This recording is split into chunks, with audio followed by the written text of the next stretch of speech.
magaalada Burco gobolka Togdheer maanta waxaa ka furmay shirkii golaha dhexe ee xisbiga mucaaradka wadani ee labaad. Furitaankaasi waxa uu ka dhacay hotel Kaafi oo ku yaala magaalada Burco. waxaa ka soo qayb galay gudoomiyaha xisbiga mucaaradka wadani Cabdiraxmaan Maxamed Cabdullaahi Ciro, hogaamiyaha xisbiga mucaaradka wadani, madaxweynaha Khaatumo, saraakiisha xisbiga wadani, haween dhalinyaro iyo golaha dhexe ee xisbiga mucaaradka wadani.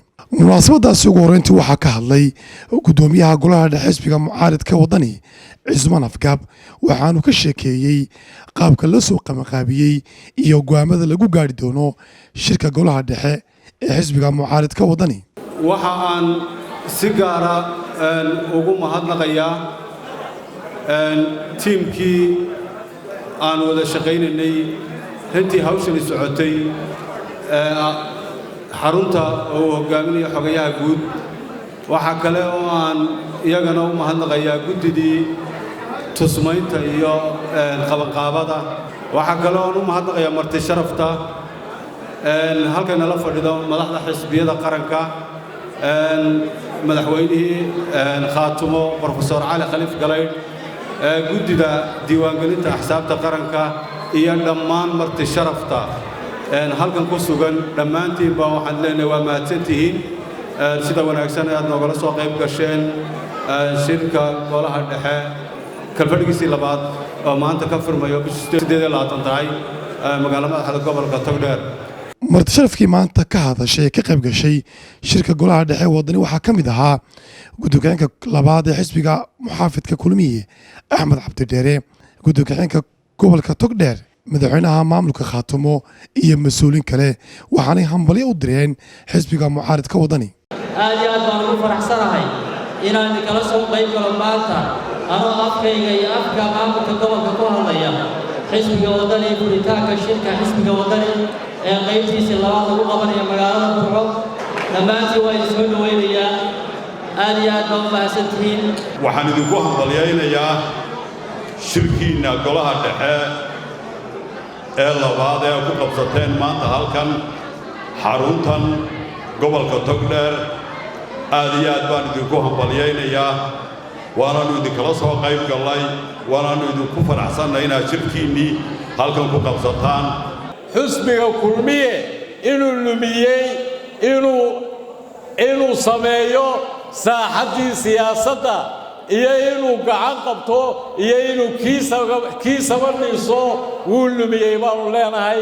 oo xusbinimadii kulmiye way luntay ee maantana taladii dalka ayaa runtii arrinta ugu culus ee Somaliland maanta hortaala aniga aragtidayda waxa weeye arrinta dhalinyarada iyo waxbarashada dalkan taala.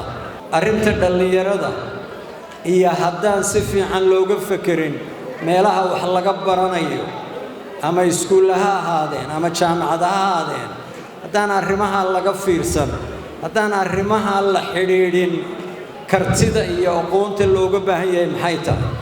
xukuumadda xilka saaran waxa weeye iyadaa loo doortay dalka, siday doontaa ku timaadeen iyadaa maanta xilka ummaddu saaran yahay. waxaa xaq loogu leeyahay wixii tabasho iyo qayle ee jira inay dhegaysato. la'aanteenna wax ma hagaagayo. marka waxaan leeyahay dumarow, hadday raggu inalay ay ilaabeen inaku isma ilaabayno. mar kastaba innaka is xasuusanaynaa. waxaan ku soo dhawaynayaa anigoo ku hadlaya afkayga iyo afka taageerayaasha xisbiga wadani iyo dhammaan gobolka Togdheerba marti sharafta kala duwan ee ka soo kicitintay gobollada Somaliland. soo dhawaada baan leeyahay. waxaan leeyahay nimanka xildhibaanada ee qaranka u dhexeeya waa inaanay ku milmin dowladda ayaan leeyahay. anigoo ku hadlaya afka dhalinyarada waxaan qirayaa inay dhalinyaradu yihiin baalasha xisbiga ku duuro iyo barta wadnuhu uga jiro jirka bini'aadamka. hogaamiyaha xisbiga mucaaradka wadani Xirsi Xaaji Cali Xasan, gudoomiyaha koowaad ee xisbiga mucaaradka wadani Cabdirasaaq Khaliif, xogayaha guud Khadar Xuseen, siyaasiyiinta kale ah Ismaaciil Hurre Buubaa iyo Cabdilaahi Geeljiro maanta ku soo biiray xisbiga mucaaradka wadani waxay sheegeen in xukuumadda madaxweyne Muuse Biixi Cabdi dalka ay ku fashilantay, iyagoo baaq u diray shacabka Somaliland. ee horumarka iyo midnimada iyo wadalaanshaha waddanka haddii bay ku sugto arrintaas oo kolley dee noqon doontana inaynu dib isugu soo noqon doono cali khaliif galaydh oo runtii ku suntan cadaalad raadinta somalilan cali wuxuu ku suntan yahay in la helo somalilan cadaalad ku dhisan somalilan la wada leeyahay maalin walba wayna dhex taagan yahay cadaalad buu ka hadlayaa ilaahay cadaaladda ha ina siiyo cali awdal oo aan ka soo jeedo waxaa lagu yaqaanay qalin iyo nabadgelyo waa meeshii Soomaaliya lagu aasaasay hadda waxaa la hadalhayaa inay jabhada ka dilaaceen Soomaaliya la isdhegaysan oo la istixgelinin inaan Soomaaliya jiraynin guud ahaan mucaaradka waxaan ugu baaqayaa haddii madaxweynihii ururin waayey bulshada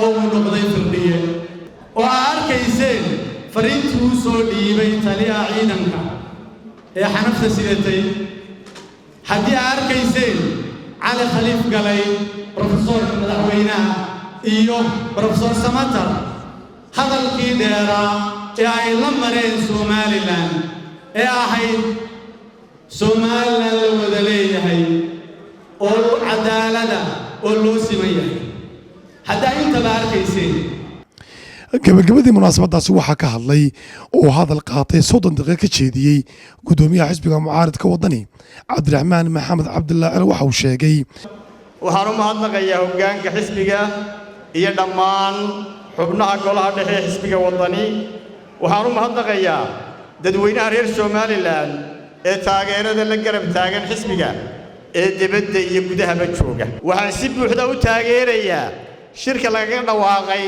magaalada burco ee gogosha nabadda waxaan soo jeedinayaa in shirka la dedejiyo si kaalin weyn uu uga qaato deminta colaadda xukuumaddu ku fashilantay xukuumaddana waxaan uga digayaa inay ka dayso faragelinta shirka nabadeed ee burco maanta dalkeennu nabadgelyo xumo uma baahna maanta dalkeennu jabhada uma baahna maanta dalkeennu keligii taliye uma baahna xamse cali bulbul saab TV magaalada burco ee gobolka togdheer